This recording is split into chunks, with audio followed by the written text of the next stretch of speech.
Dear viewers, hope you are having a good day. Today, in our PhD PDF Scholarship podcast, we are here to explore A to Z aspects of Marie Curie Fellowship. With us is Dr. Samvit Menon, a distinguished Marie Curie Fellow and a seasoned voice from the Science Foundation Ireland, who brings unparalleled insights from the world of STEM research. Together, we will navigate the nuances, challenges, triumphs of the coveted fellowship. If you ever been so curious or just love good academic journey, this one is for you. Before our discussion, let's hear a few words from Dr. Samvit Menon. So, Samvit, how are you and how are you feeling? Hi, Nirmal. All good over here. Feeling good because I just had my first cup of coffee. So I'm kind of energized and I'm looking forward to this podcast. Can you briefly explain the Marie Curie Fellowship is all about? For some people, they might be unfamiliar with this fellowship. Also, actually, what is actually motivating you to apply even after 2 rejections? How prestigious this fellowship for being in professional academic profile? Can you please just enlighten us with your experience? Do you want the truthful answer or do you want the, what do you call it, the professional answer? That's truth. Truth is. Can you handle the truth? It should be transparent, so let's handle the truth as well. It's from the movie, right? You can't handle the truth. So. Yeah. Okay, so basically the Marie Curie Association it's an EU sort of a, how do you call this? It's an EU organization which mostly focuses on improving excellence in research within EU countries. So the EU Commission has put away, I think in 2021, it was about 9 billion euro, I think it was, for funding different research projects based on certain themes. And among this, you had the Horizon 2020, you had the ITN networks, you had the ERC, you had the Marie Curie Actions, or MSCA as they call it. So there were a lot of categories that fell under the EU Commission's funding schemes. One of them was the Marie Curie Actions. So the Marie Curie Actions, there are 2 or 3 types of Marie Curie Actions. One of them is the postdoctoral fellowships, the individual fellowships. Then you have the integrated training networks. It used to be called integrated training networks. Now it is called doctoral networks, which is basically, it's a multinational consortium. So it's a multinational organization where, or not an organization, it's a multinational setup where different countries participate together in solving one theme. So you have one research project, and that research project is divided into multiple countries, each of them taking care of certain aspects of the project. And overall, the consortium hires about 15 to 20 PhD students spread across these different countries, and that it's one of the highest paid PhD programs there are. So it's a very exclusive, it's a very sought after program, the doctoral networks program, and it has a lot of advantages for PhD students because they get dual PhD degrees. So usually you have 2 different host institutes, like for instance, some of the doctoral networks program that we used to have in our institute in Ireland, they had collaborations with Poland, with Italy, with France, with Austria, with a lot of countries. And some of the PhD students who I used to know, who I used to work with, they spent 1.5 years in Ireland and then 1.5 years they're now in Austria or in Italy. So they get PhDs from both Ireland and from, say, TU Vienna or University of Padova in Italy, like that. And the stipends are ridiculously high. The PhD fellowships are as high as postdoctoral fellowships, which is stupid, but it is what it is, because it's the whole project is worth several million euro, okay, and it's spread over 4 years. And this is, you have like a coordinating institute and then you have partner institutes. So similarly, you have several of these projects running across EU, and this is also part of the Marie Curie Actions. Usually they don't hire postdocs under this scheme, which is why you have the co-fund or you have the IF, individual fellowship programs. So the individual fellowships and the co-fund are usually for postdocs, and co-fund would involve, obviously, it's co-funding. So you'll have to have another funding agency. So say in Ireland, the co-funding partner would be, say, SFI, where I work at this point. In Belgium, it would be, say, FWO, who might be the funding agency that does the co-funding. In France, it would be France's funding agency. So they have different schemes like this. So part of the funding comes from the European Commission, the part of the funding comes from the local commission, and together they fund a postdoctoral fellowship. This is what happens in a co-funded fellowship.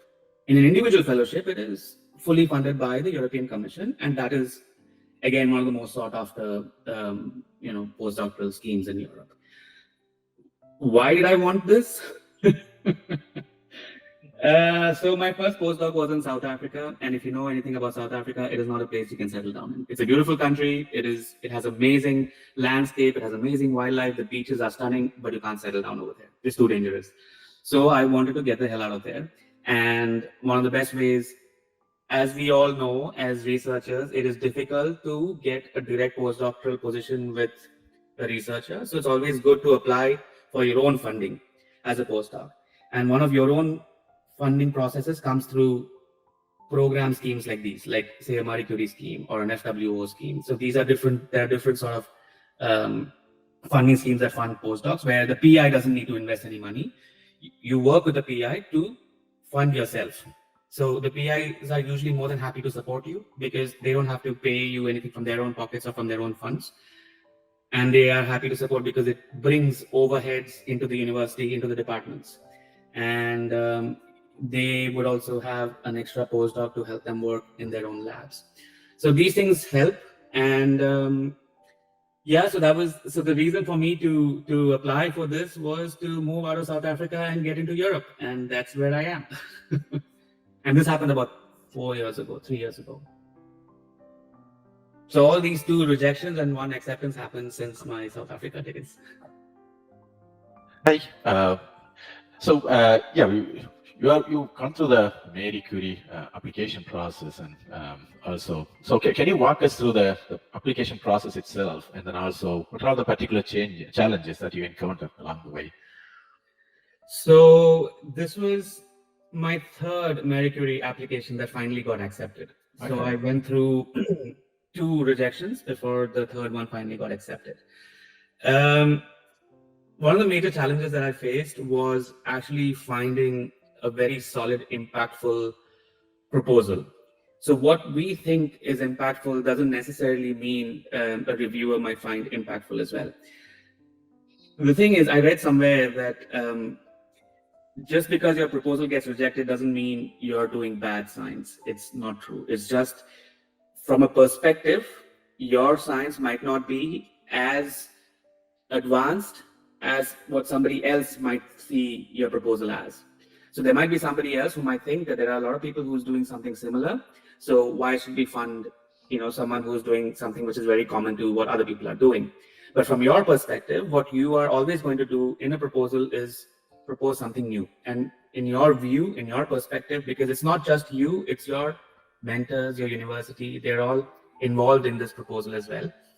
So from that perspective, you know that we are proposing something novel, you're proposing something new, and you know that it has a potential societal impact.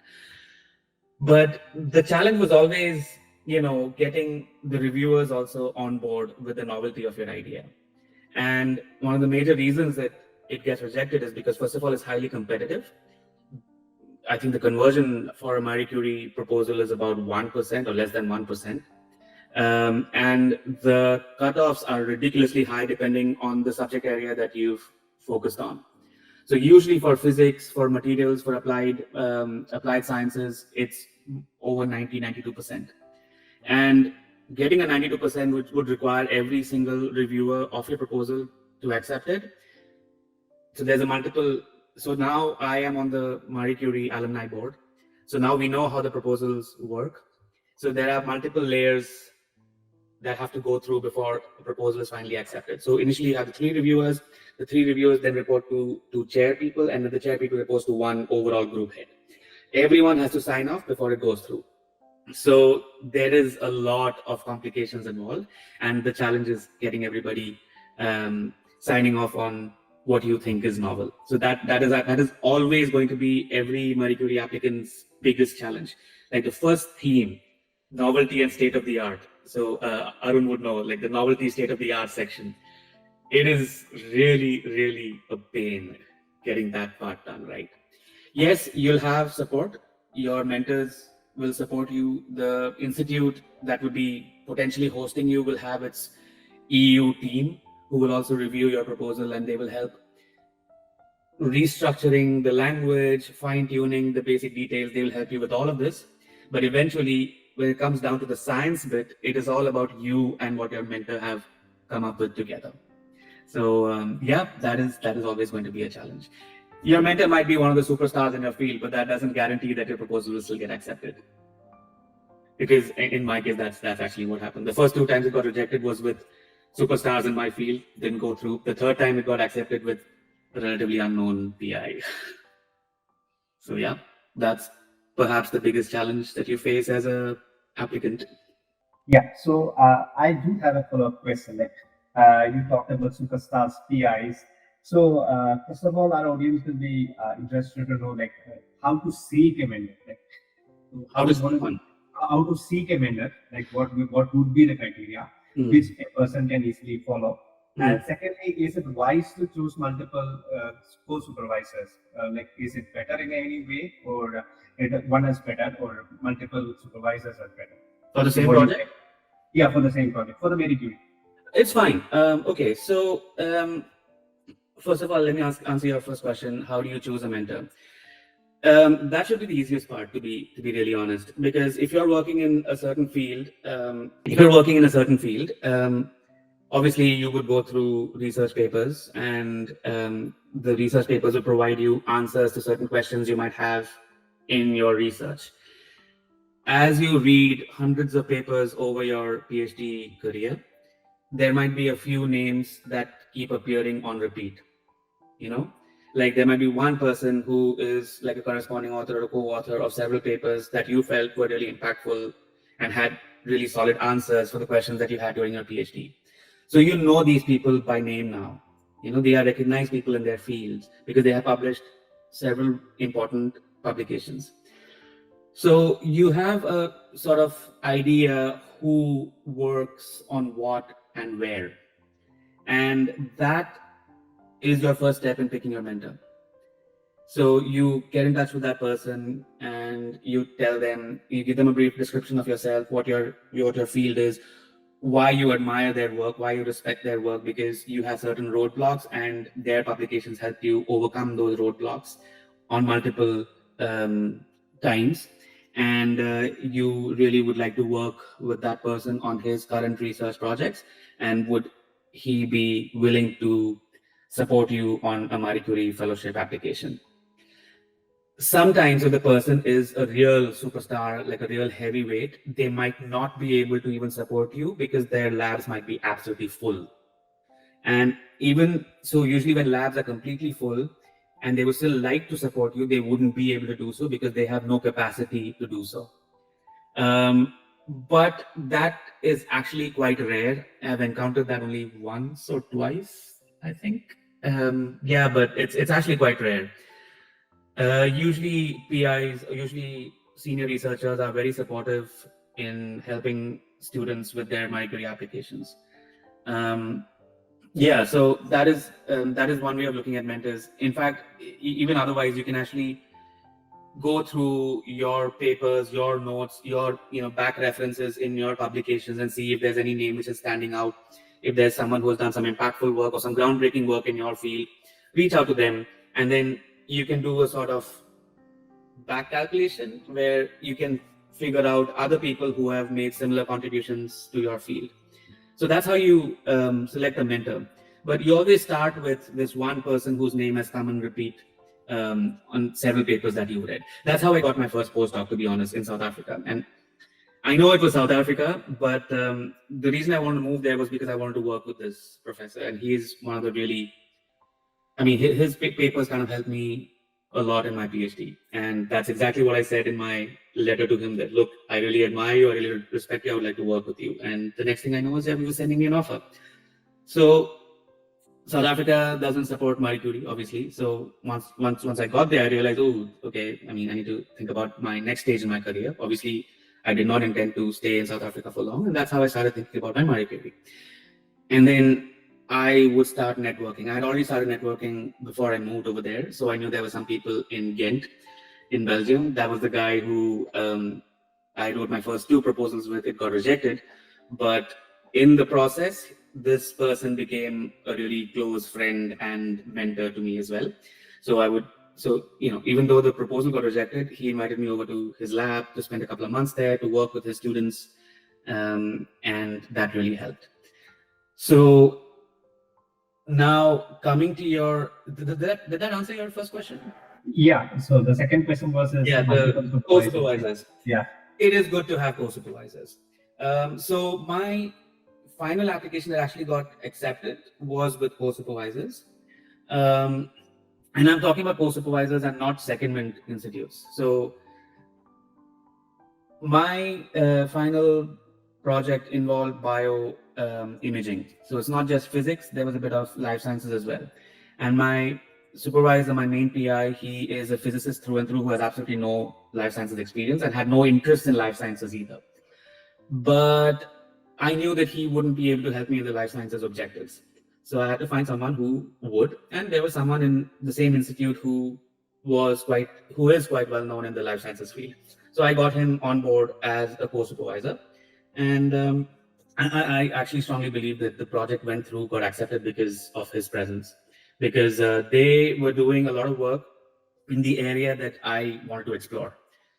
And we were using diamonds to detect early stage colon cancer, and this co-supervisor was working on colorectal cancer at the time.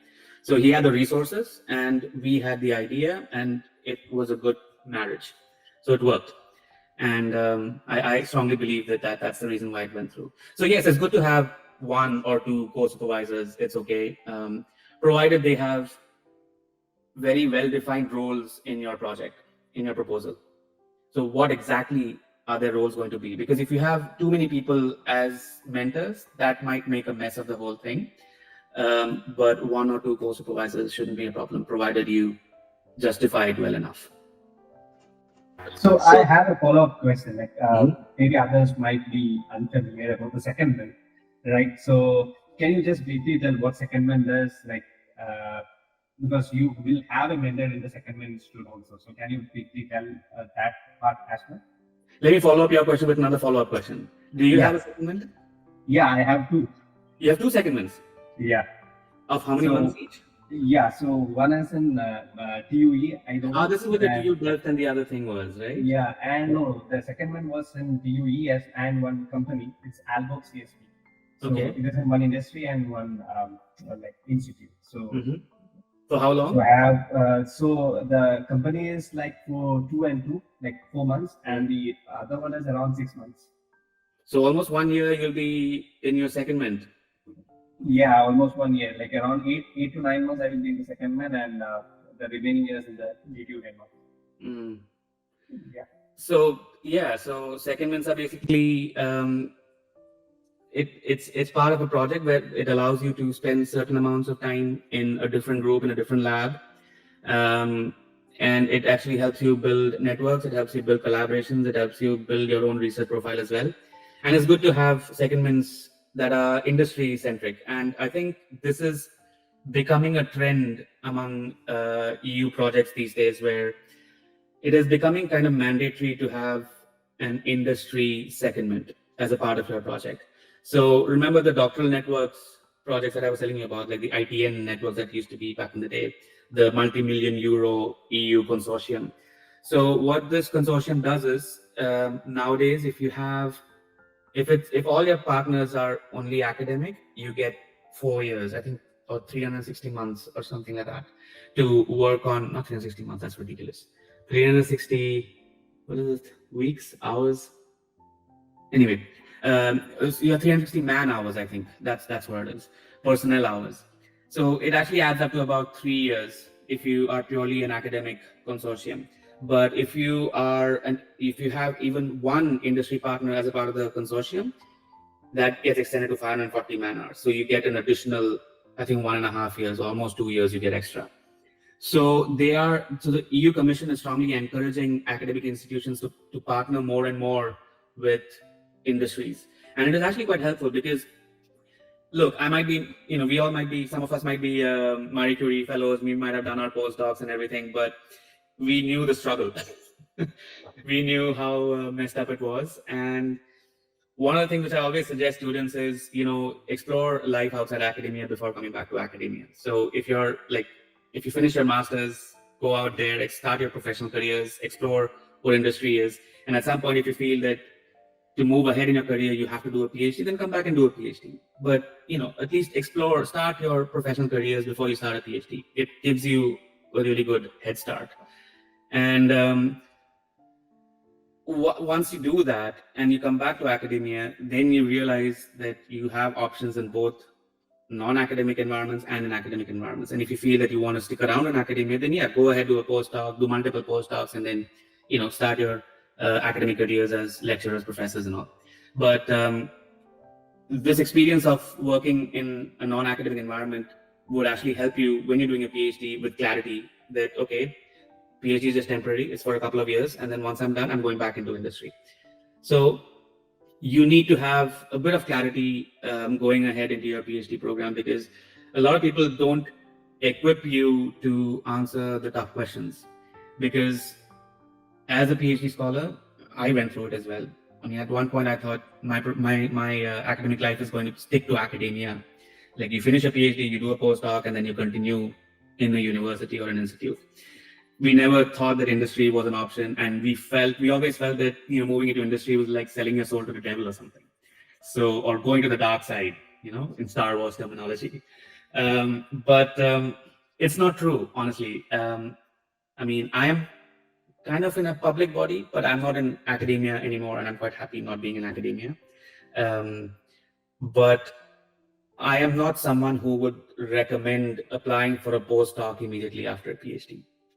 So even though I have done it myself, I am not someone who would, I don't know what Arun thinks about this. But the only reason I did a postdoc was because, again, as I said, I hope you can handle the truth. The only reason I did a postdoc was so that I could move to Europe, to be honest. And it was my stepping stone to move here, because there were sponsorship issues, and a lot of companies had problems sponsoring people who needed sponsorship. And I didn't want to wait around too long to find the company who would eventually sponsor. So postdoc was a really good option for me, and then I moved here, and I'm glad I did. And I'm not in academia anymore, so I'm extremely happy that I got out. But there are a lot of people who I know who are very happy being in academia, and they see their careers as academics. And I have a lot of respect for them as well, because they have clarity in their minds that this is exactly what we want to do. And we want to stick to academia. We understand the pros and cons of it. We know it's a tough environment. We know that there's a lot of uncertainties. There's a lot of hours. We are going to be treated like underpaid laborers. They understand all these, and yet, they stick to it, because obviously, as a researcher, as a scientist, you are doing something new almost every day. You are going where nobody else has gone before, and there's a certain thrill to it. It's like when we publish papers, there's a rush we get, right? When we publish papers, yes, we finally published a paper. So some people live for that, and I have a lot of respect for people like those. So it takes a special kind of breed to continue in academia. The easiest option is to get out. I took the easy option. I'm like out. So yeah. So I would like to ask a follow-up question, actually, based on what you were explaining, just to get some clarity on the role of the institutes or the university itself. Is there any significance when you are selecting them or seeking for your mentor, right? How much weightage you need, that the institute itself will have? Okay. So usually in your application, the weightage is mentioned. They evaluate the facilities and infrastructure that your host institution would have, and say if you're working on a project that has the necessary infrastructure in your host institution, you would be fine. You'd be okay, because the project does not fund money to buy new equipment. It is only to support your fellowship.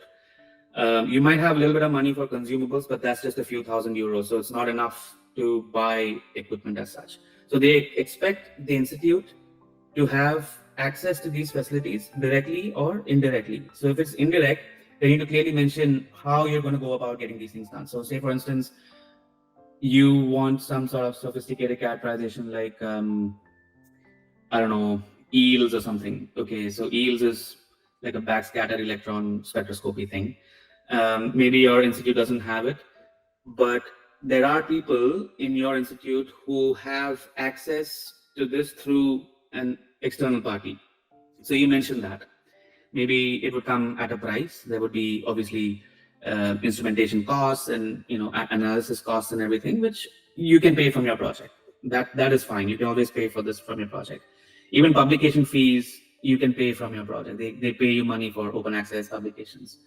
So you need to have a specific infrastructure to host you, because you cannot say that you want to do something on a project where there's absolutely nothing in your lab and you're building a lab from scratch. That's not going to work.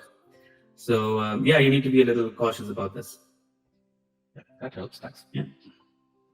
Yeah, thank you for sharing to especially Arun's question, and that was your response was quite sticking to the reality, as well as it was motivating and inspiration for the researchers. So now coming back to the application, so you mentioned like you had a couple of rejections before getting into a fully successful Marie Curie fellowship. So when you look back, what made you think that these elements are the striking one, which helped me to secure this fellowship from the application perspective? What was the ingredients you could find out it is the optimized one? For a successful application? Exactly. Yeah, as I said, you need to. Especially the research proposal, like how to draft. I know what you mean. I'm just trying to figure out the right way of framing the answer, which is diplomatic yet truthful. So, okay, as I keep saying, novelty is important, state of the art is important, but at the same time, flowery language is also important. Okay, so let's just say you might be writing a proposal that you feel may not be extremely novel, but you need to be able to present it in a way that it sounds so awesome that if the reviewer rejects it, the world is doomed. So it needs to be presented in that sort of a way. All right. So say, for example, the first time I applied for a Marie Curie proposal, I wanted to use upconverting nanoparticles with an organic layer, which would act as a switch in a hypoxic environment. So hypoxia is the lack of oxygen in the human body. So basically, when a certain part of your body is infected with cancer cells, it takes up all the oxygen. Okay, and if you use this little thing that we were going to synthesize, the organic layer, there's an electron transfer between the ligands and the upconverting particle, which turns it on or off, depending on the amount of oxygen present in the environment. So that was what we were proposing. And based on that, we were going to do some imaging, and we would show that, okay, there is, the early onset of cancer in this region. But the problem was, we were using upconverting nanoparticles. The whole world is using upconverting nanoparticles at this point. So they would have felt that, okay, UCNPs or upconverting nanoparticles are not new. Everybody is using upconverting nanoparticles, and it seems to be quite a common sort of a theme these days. It doesn't matter whether we were modifying the surface of the particle, whether we were kind of doing some sort of important cancer research, whether we were doing like an early stage cancer research. None of that mattered. But the use of the word upconverting nanoparticle was the problem.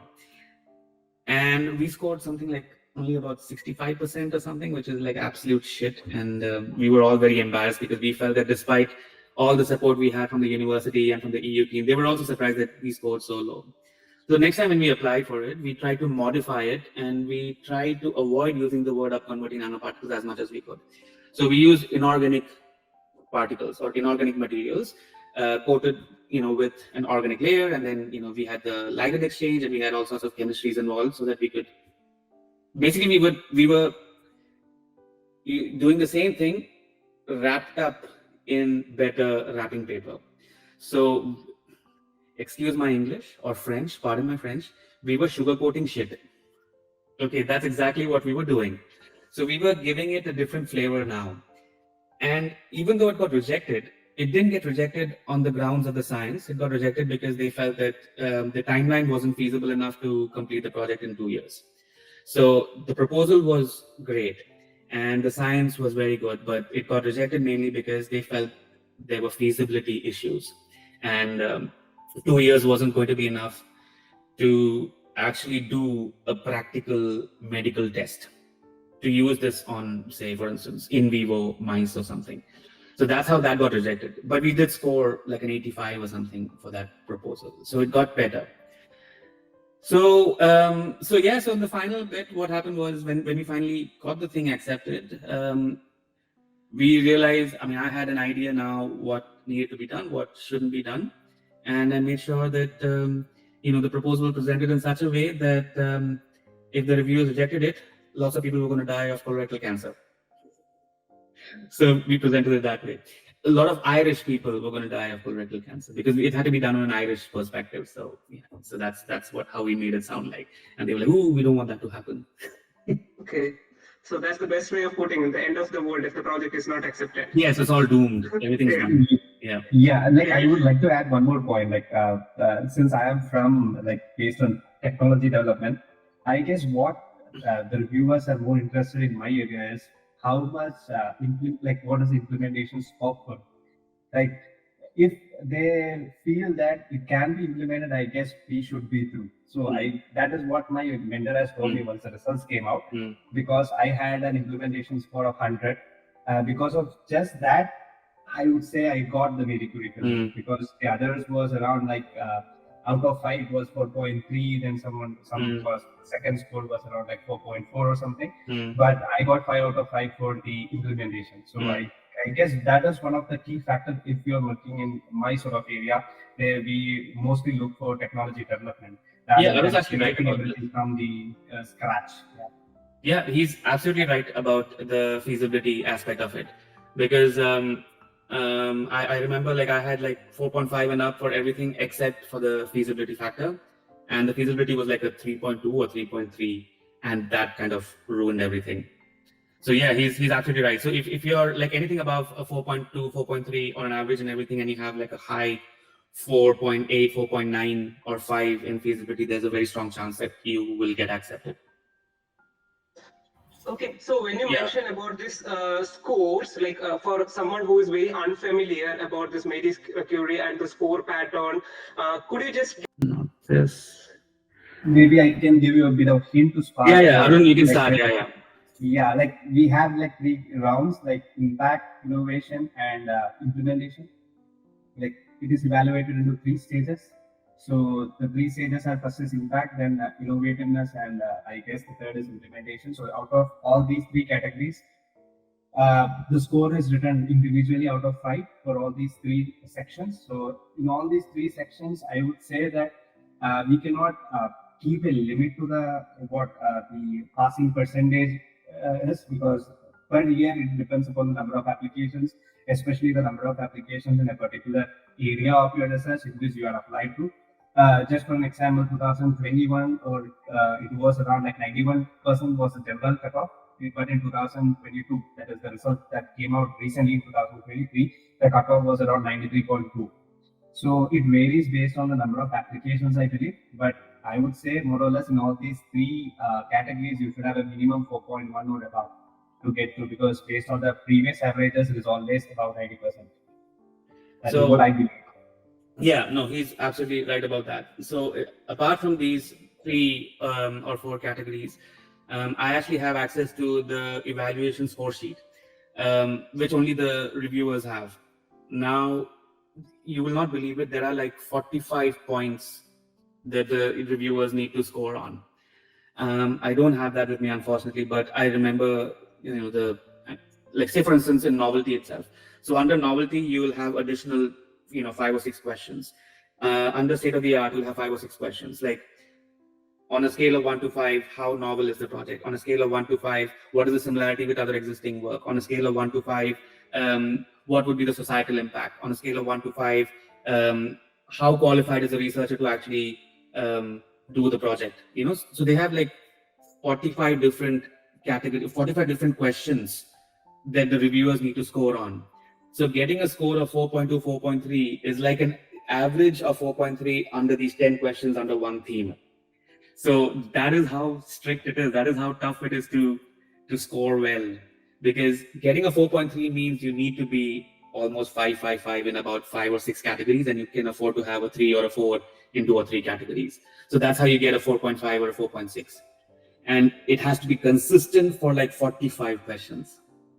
And it varies from economic impact, societal impact, how it helps the EU zone, to what is the contribution to the science, what is the contribution to advancing new knowledge, the researchers' career development, the PI's career development, increasing the career prospects of the researcher in an academic environment or an industry setting. There's a whole lot of things that the reviewers have to review on. And it's a tough gig. And imagine there are 3 reviewers who need to consistently give you the same score for you to go through. So basically that's like 10 questions in each section, right? So all 3 of those reviewers need to give you similar scoring in each of these categories for you to finally go into the next round. So there's a lot involved. There's a lot. Okay, that's quite, it's quite new for us, I can see that everybody's face is even I didn't know that. Like, because the score sheet that I received has just like 3 main categories. And so we're applicants. So as applicants, we wouldn't have access to the reviewer score sheet. But as I said, I'm actually on the Marie Curie alumni board now because I'm an ex Marie Curie Fellow. So we have access to certain documents, and this is one of the things that we have access to. And I don't know where I've saved it because that was a long time ago. But there's a lot. And you look at this and then you go, that's why I didn't get it. Ravish can go ahead. I have just one question on the evaluation criteria. So as you said, the proposal should be highly innovative. At the same time, it should have the application and the feasibility. So from your perspective, if I'm applying for a Marie Curie Fellowship, so should I focus more on innovation or its scalability and societal impact? We should have more impact of the evaluators. Both. These are all important criteria. You can't say that you need to focus on one more than the other, because feasibility is important, scalability is important from a technology transfer process perspective. Novelty is also important. So each of these are equally important.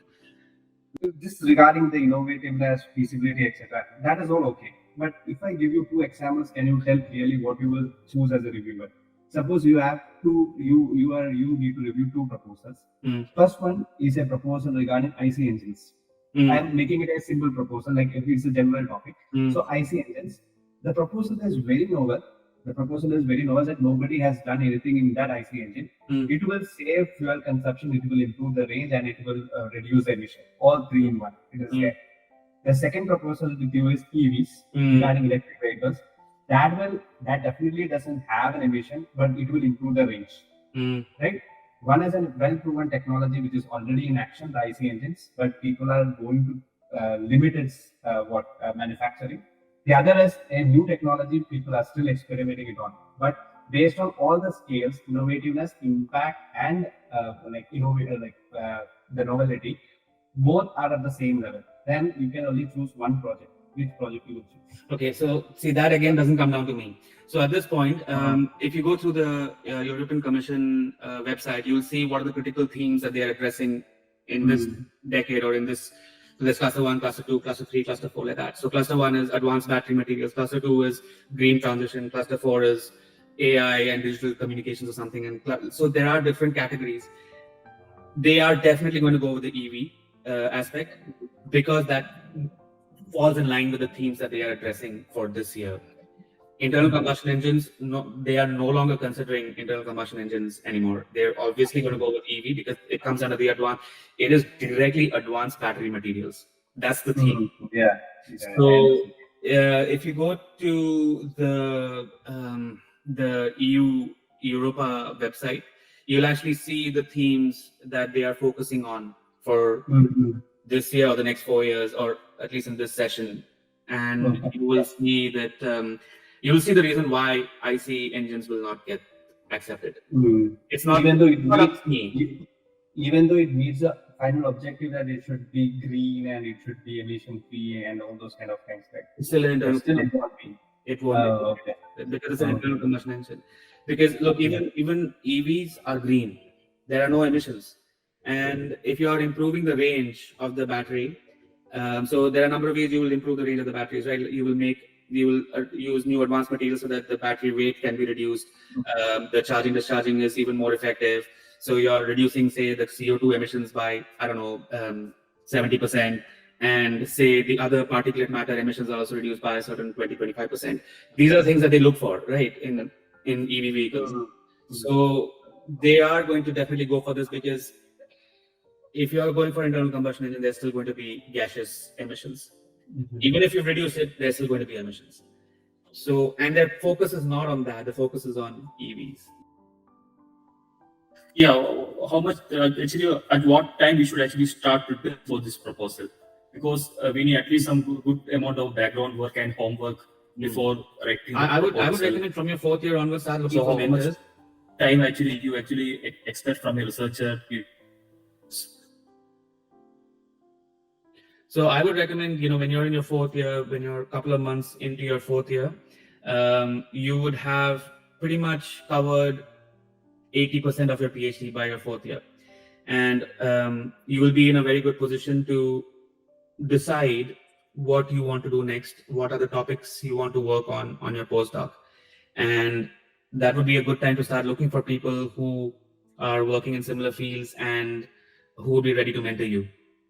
So you start working with them, and then when you start reaching out to mentors, potential mentors, there's going to be a lot of back and forth exchange of ideas. It's not just you who are interested in working on a certain theme. The PI might also have certain themes in his mind and areas that he would want to explore. So this would be where you two find common ground. All right. And you would have meetings, you would have brainstorming sessions, and you will finally decide, okay, you came up with these ideas, he came up with these ideas, you're together working with a certain set of ideas. And you decide on the project flow, you decide on the objective, the outcomes, all that.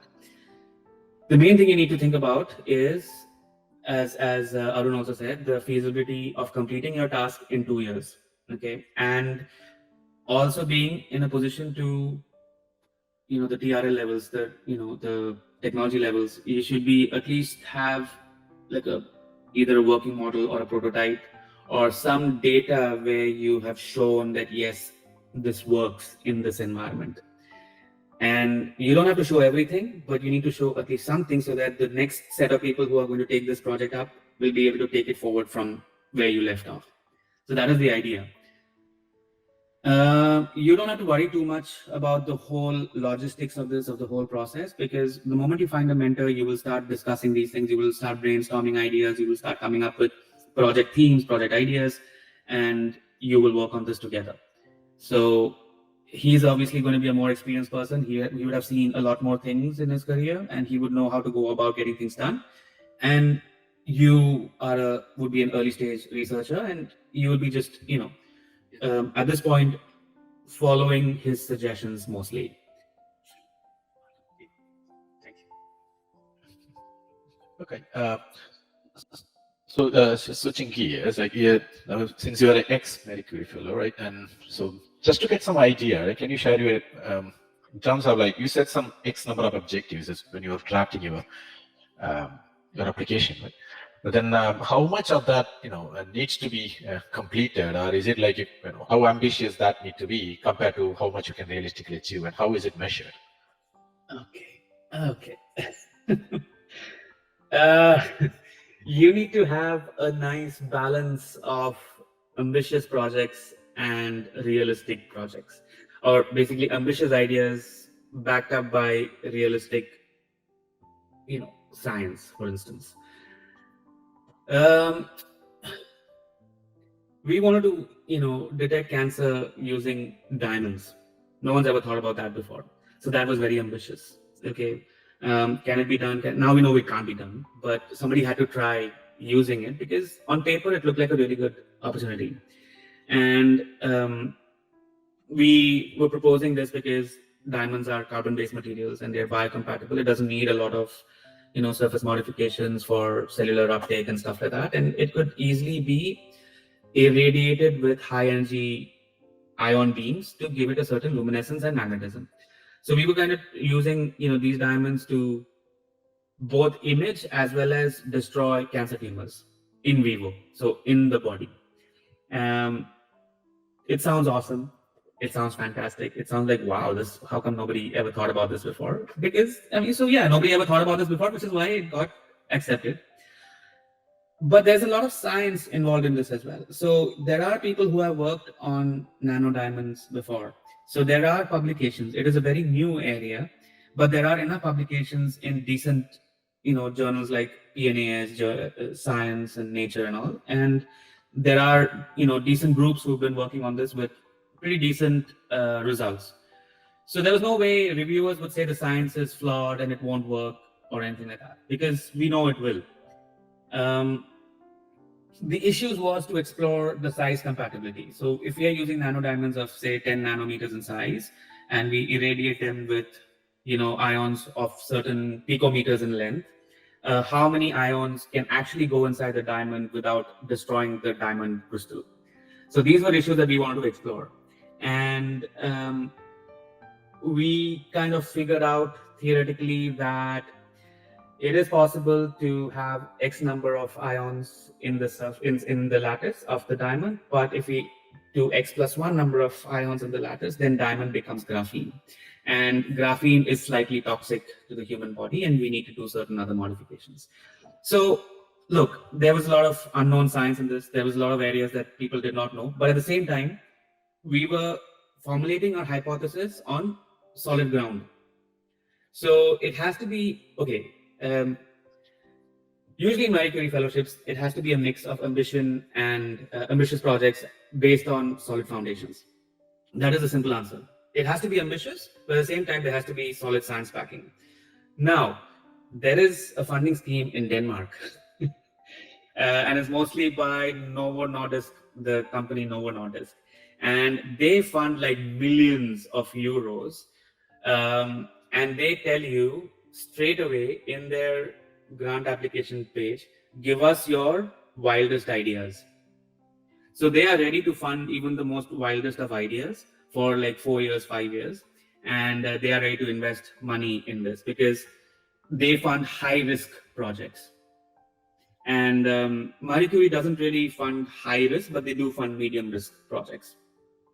So so there are agencies that do, do fund high risk projects, and most of them are Scandinavian countries because they have just so much money and they don't know what to do with their money. Norway, for instance, has like 1.5 billion euros as a R&D investment, in their pocket, and they don't have many researchers. So they have, I think, half the number of researchers Ireland has, and Ireland's funding budget is only 500 million euro. Norway's is 1.5 billion, and they have half the number of researchers Ireland has. So you can imagine the kind of money that they have on R&D, lots of money, and they don't know what to do with it. So they'll fund all these ambitious, high-risk projects because, no pain, no gain. Okay, so coming back to one of the verticals in MSCA, like that is regarding the training. Like there is a condition or a criteria that the host institution has to specify, like how the training is for the fellow who is coming to do the work there. So based on your experience, like how good is the training they provide? So at the end of 2 years, are we really prepared to join an academia or an industry in the European Union itself? It's up to you to pick the correct training programs. And a lot of the training programs would depend on where you see yourself moving into after your Marie Curie. For instance, in my case, I knew that I was not going to stick around in academia. I was done. So I wanted to, take up project management courses. I want to take up sort of leadership courses, consulting courses. So I use my training program for, certified, say, Six Sigma certification, and one of the project management certifications. And yeah, these were the two things that I was allowed to. And then I went for a summer school as well, which is also part of the training programs. So it depends on what you want to do later on, and you get to choose what kind of training you would like to go for, because there is money for it, and you just need to make sure that you use the money in the right way. If it's a certification course, go for a certification course. If it's an academic course, you go for an academic course. But it's completely up to you. Okay, thank you. Yeah. Yeah, so coming up with something out of Marie Curie, or like a generic question. So when you complete the PhD, and as an early career researcher, you're looking forward for two options. One is industry and one is academia. Now, when you step out from a PhD, you got an industrial option. Like you went with the industrial option. At the same time, you have a heart-throbbing idea which you want to get funded, and secure a prestigious fellowship and go ahead.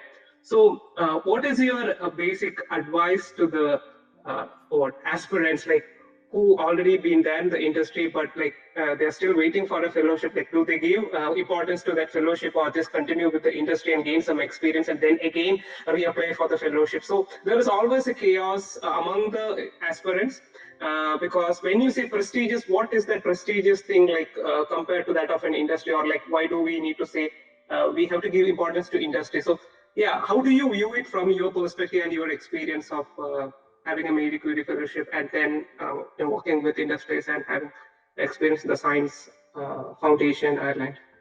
So, as I told you when we spoke over the phone the first time, my Marie Curie Fellowship has got nothing to do with my current position, and no one cares about my Marie Curie. And usually, even in industry, no one cares about Marie Curie. No one cares about the number of papers you have. No one cares about how long, people do care about how long, but no one cares about the publications you have. Nobody cares about what instrument you know how to handle. Nobody cares about what fellowships and what grants you have received over your career. No one cares about these things. All they care about are industry-related skills that you possess and skills that you've acquired through your PhD. Say, for instance, patience, or ability to handle failure, or how you would perform in a stressful environment. And nothing is more stressful than a PhD environment. It's as simple as that. So these are things that companies actually look for. They don't care about your Marie Curie, and they don't care about your postdocs. I mean, if you have too many postdocs, that's a problem, because then industries would probably not hire you if you have too many postdocs. But yeah, I'm not sure about for us as academics in an academic environment. Yeah, Marie Curie is a prestigious fellowship. It looks good on our CVs. But from a practical perspective, it is useless. It's absolutely useless. It's of no use. I'll be honest. The only good thing that came out of my Marie Curie was my project management courses. It's not the research that I did. It's not that I found it. Diamonds can be used, but then there are a lot of other permutations, combinations. No, that's secondary. The academic part of it is secondary. I actually valued my Marie Curie because it allowed me to take up a couple of these industry-related courses. But I am okay. So again, this would the importance of picking an academic project while you're in industry would again depend on the student, I'd imagine, because your company wouldn't care about, honestly, your company wouldn't care about the burning idea that you might have. Okay. You're the only person who cares about that, because the company has their objectives, and for them, getting their objectives done is their primary objective, right? If Facebook is coming up with their AR, VR glasses, their main focus right now would be on LED manufacturing or micro LED manufacturing. It doesn't matter whether you, as a Facebook employee, you have an idea to find a cure for cancer, because that is not Facebook's objective.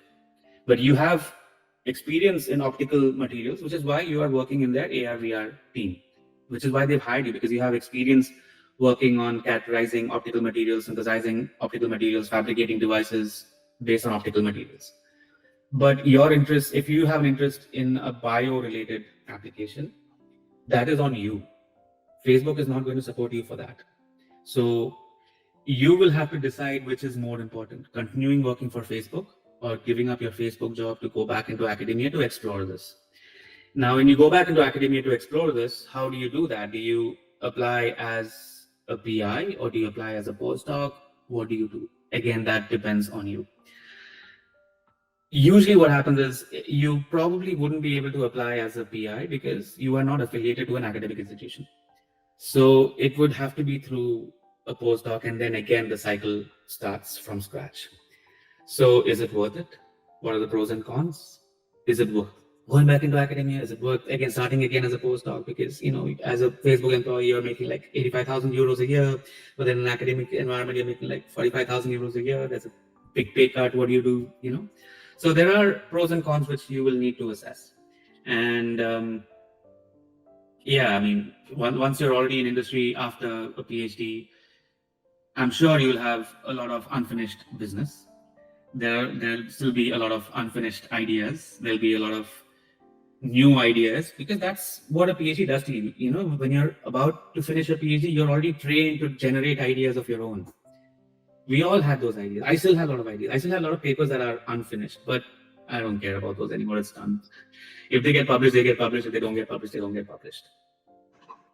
That's so cool, yeah. But like, say for example, individual got made a fellow, but he was already working in a industry, and that guy is completely satisfied with the industry. Now, like, he want to reject the acceptance of the Marie Curie. So Okay.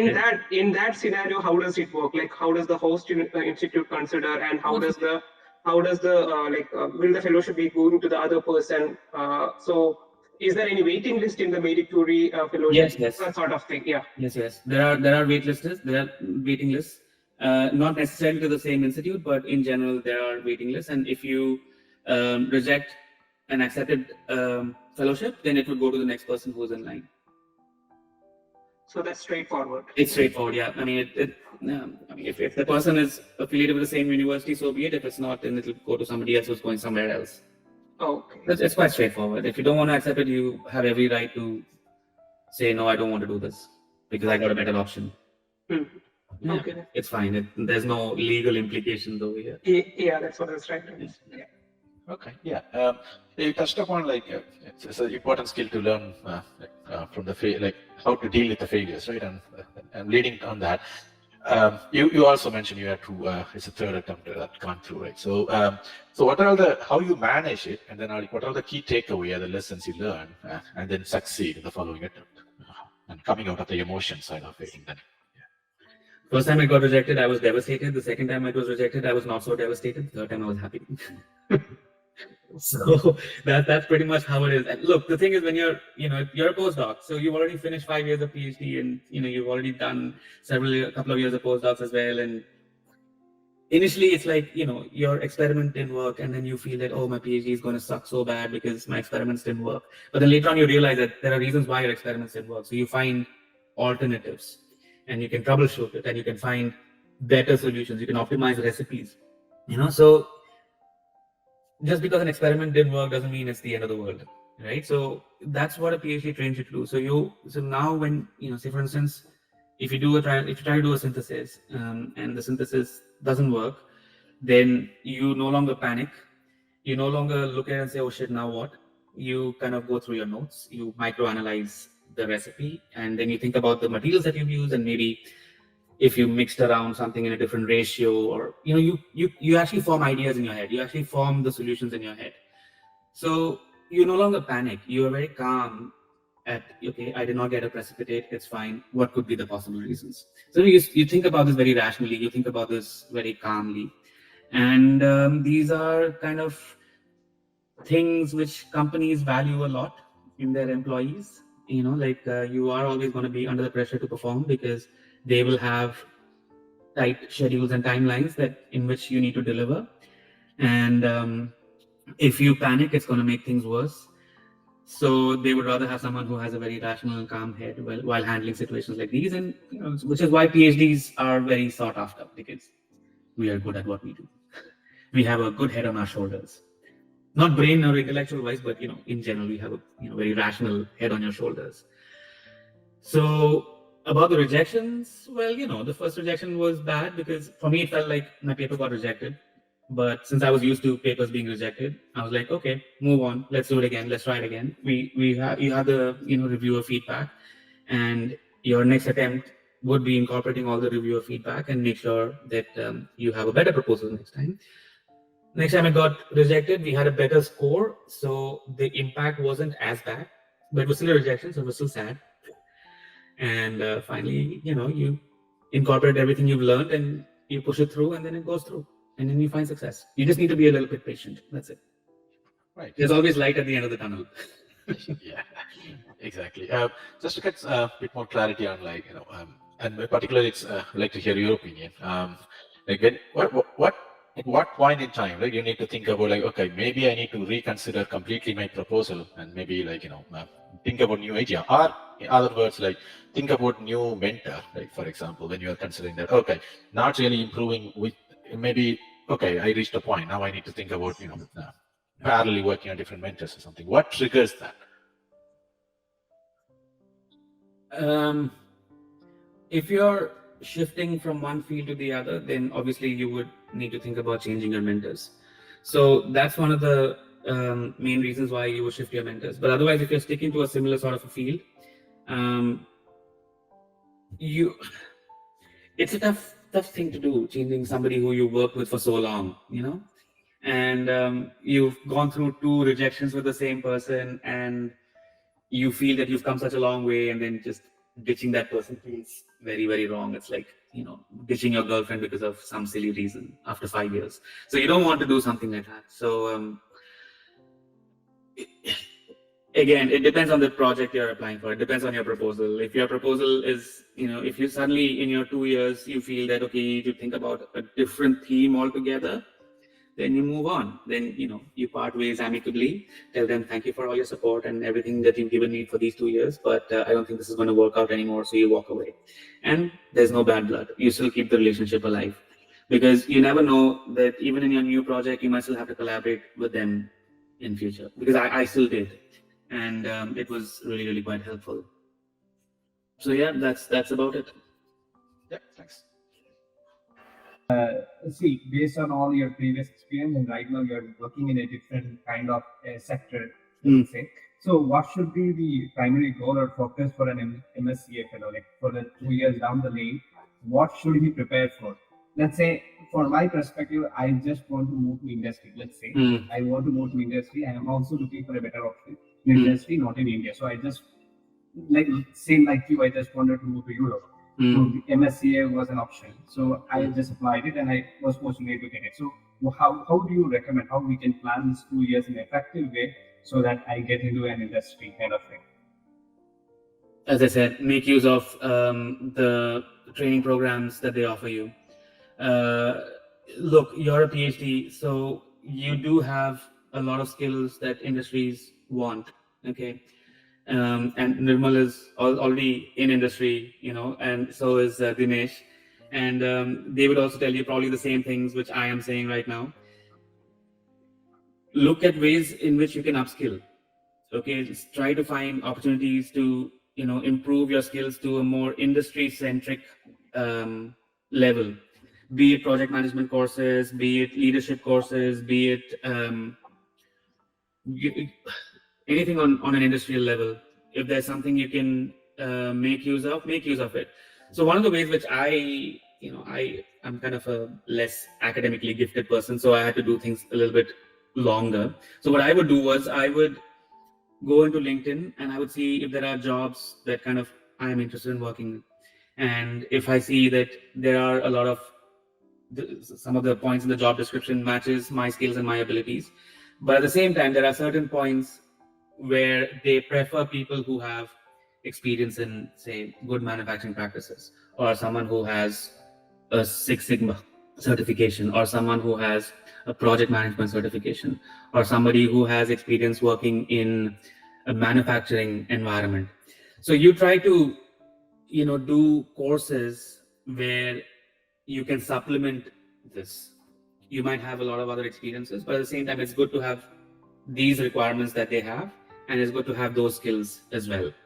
So that's what I used to do. So that's how I ended up doing these additional courses. So you see, for you, if there are, jobs where they specify that there are certain requirements that they prefer the candidate to have, see if it's something which you can supplement as a training program.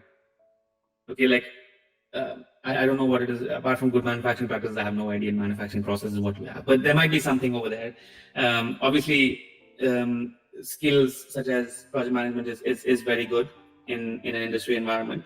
And you would probably be joining on a mid to senior level position as well. So for a mid to senior level position, they would require certain experiences as well, and see if those can be acquired through certifications or through your industry secondment or something like that.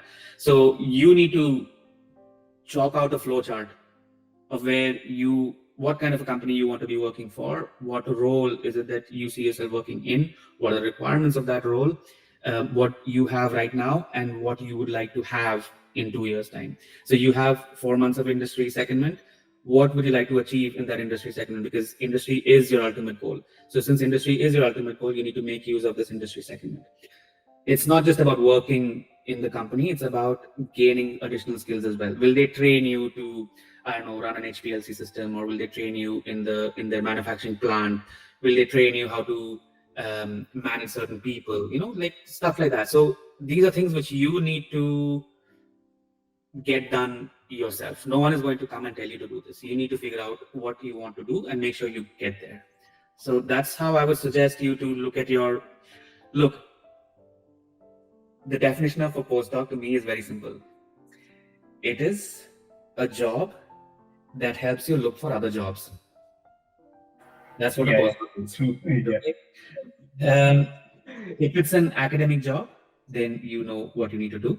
If it's an industry job, you know what you need to do. So this is a job that pays you while you look for other jobs. So it is an odd job. So listeners, we should owe a big thank you to Dr. Samvit Menon for sharing his invaluable insights on Marie Curie Fellowship. From application to future prospects, we covered it all. We believe this episode offers clarity and inspiration for your academic pursuit. So let's stay tuned until next time, and more importantly, stay curious and stay motivated. Thank you.